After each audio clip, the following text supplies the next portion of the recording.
Hello students, आज के इस लेक्चर में हम मेजरमेंट ऑफ लेंथ टॉपिक हमारी क्या रहेगी? Measurement of length.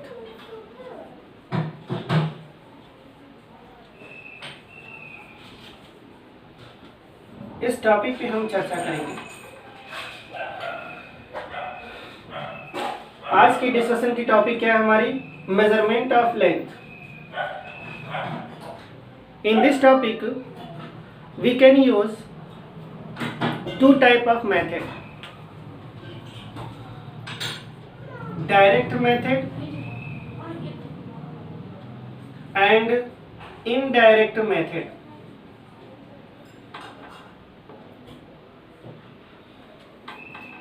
Measurement of length can be discussed with the help of these two, direct and indirect method. Length means the separation between two points. और इस length को major करने की हमारे पास दो तरीके हैं, या तो हम डायरेक्ट मेथड का यूज करें या फिर हम इनडायरेक्ट मेथड का यूज करें। इंटरेस्टिंग पॉइंट ये है कि सपोज करिए कि ये अर्थ है और ये है मून। अर्थ और मून के बीच की डिस्टेंस का पता लगाना है, तो क्या हम डायरेक्ट मेथड यूज कर सकते हैं? नहीं। इस डिस्टेंस का मेजरमेंट हम किस मेथड से कर पाएंगे? इनडायरेक्ट मेथड से। और इनडायरेक्ट मेथड में बहुत सारे मेथड्स हैं, जैसे कि लेजर मेथड होता है,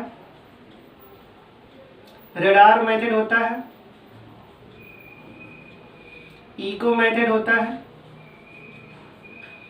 पैरेलैक्स मेथड होता है।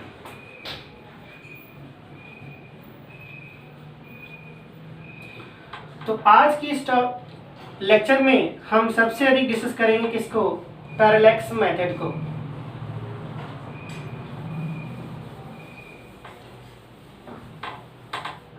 पैरेलैक्स मेथड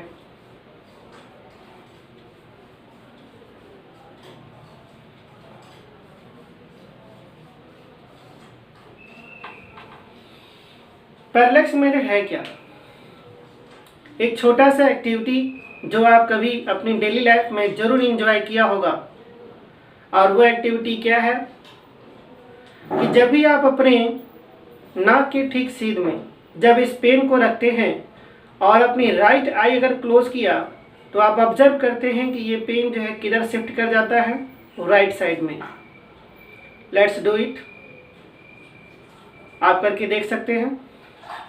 उसी तरह से अगर आपने अपनी लेफ्ट आई क्लोज की, तो आप ऑब्जर्व करते हैं कि ये पेन अपनी जगह से लेफ्ट शिफ्ट कर गया। तो क्या ये वास्तव में शिफ्ट कर जाता है? नहीं। यही जो अपरेंट शिफ्टिंग है, हम मान लेते हैं कि ये वो पॉइंट है जिसके रेफरेंस में ये शिफ्ट हुआ। इसे हम लेफ्ट मान लेते हैं और इसे राइट मान लेते हैं। इसके बीच का ये जो एंगल है, हम इस एंगल का नाम रख देते हैं पैरेलैक्स एंगल। क्या कहते हैं इसे? Parallax angle. या फिर हम इसे क्या कहते हैं? पैरालैक्टिक एंगल। क्या कहते हैं इसे? पैरालैक्टिक एंगल। और ये जो डिस्टेंस बनती है, इसे हम बी से रिप्रेजेंट करते हैं और इसका नाम क्या रखा जाता है? बेसिस। वंस अगेन, जब हम इस पेन को अपनी नाक के ठीक सामने रखते हैं और राइट क्लोज किया तो ये राइट शिफ्ट हुआ, लेफ्ट क्लोज किया तो ये लेफ्ट शिफ्ट हुआ। तो आपने ऑब्जर्व किया कि ये जो अपरेंट शिफ्टिंग है, उसी अपरेंट शिफ्टिंग को मैथमेटिकली हम क्या कहते हैं? पैरेलैक्स कहते हैं। और इसको हम मान लेते हैं डी। तो डेफिनेशन के according angle is equal to होता है arc upon radius. So here theta is equal to b upon d। ये बात समझ में आ रही होगी। इसमें सबसे ज़्यादा इम्पोर्टेंट जो टर्म होता है वो होती है कि b/d always less than 1, always less than 1। अगर ये लिमिट यूज नहीं हुई तो हम पैरेलैक्स एंगल यानी पैरेलैक्स मेथड हम फॉलो नहीं कर पाएंगे। यानी कि d दैट मीन्स कि b much less than d। क्या मतलब है इसका, इस लिमिट को यूज करने का क्या मतलब है? तो क्या मतलब हुआ कि इस पॉइंट से ये जो बेसिस है वो इतना दूर है कि उसकी वजह से जो एंगल थीटा है उसकी वैल्यू क्या होती है, बहुत ही कम होती है। इस मेथड का यूज हम करते हैं अर्थ से मून का डिस्टेंस पता करने के लिए। इस मेथड का हम यूज कर सकते हैं मून की डायमीटर को फाइंड करने में। उम्मीद करते हैं ये बात आपकी समझ में आ रही होगी। अगर हम इसके एप्लीकेशन की हम बात करें तो इसमें एक टर्म यूज होके आता है 100 लाइट ईयर का। हम एक बात करते हैं इसी लिमिट में 100 लाइट ईयर। क्या है ये 100 लाइट ईयर? दैट मीन्स कि आपको ये समझना होगा कि अर्थ से मून बहुत ज़्यादा दूर है। ये डिस्टेंस कितनी होगी? 100 लाइट ईयर्स। यानी कि हम ये मेथड हम अप्लाई कैसे कर सकते हैं? 100 लाइट ईयर के रेंज में ही अप्लाई कर सकते हैं। अगर हम इस 100 लाइट ईयर से रेंज से आगे अगर हम किसी ऑब्जेक्ट को लेना चाहेंगे तो ये मेथड हमारा पूरी तरह से क्या होगा, फेल कर जाएगा। इसलिए पैरेलैक्स मेथड को यूज करते समय आपको इस लिमिट्स की आपको बहुत ज़्यादा ध्यान रखना पड़ेगा। ऑलवेज रिमेंबर, अपने दिमाग में इस टर्म को हमेशा फिट करेंगे, अपनी टेक्निक में इसको फिट करेंगे कि b much less than d होना चाहिए या फिर 100 लाइट ईयर के रेंज के अंदर ही हम काम करेंगे। यानी कि हम उस दूर ऑब्जेक्ट को जिसे हम इनडायरेक्ट मेथड यानी पैरेलैक्स मेथड यूज करके डिस्टेंस फाइंड करना चाहते हैं उसकी रेंज 100 लाइट ईयर से ज़्यादा नहीं होनी चाहिए।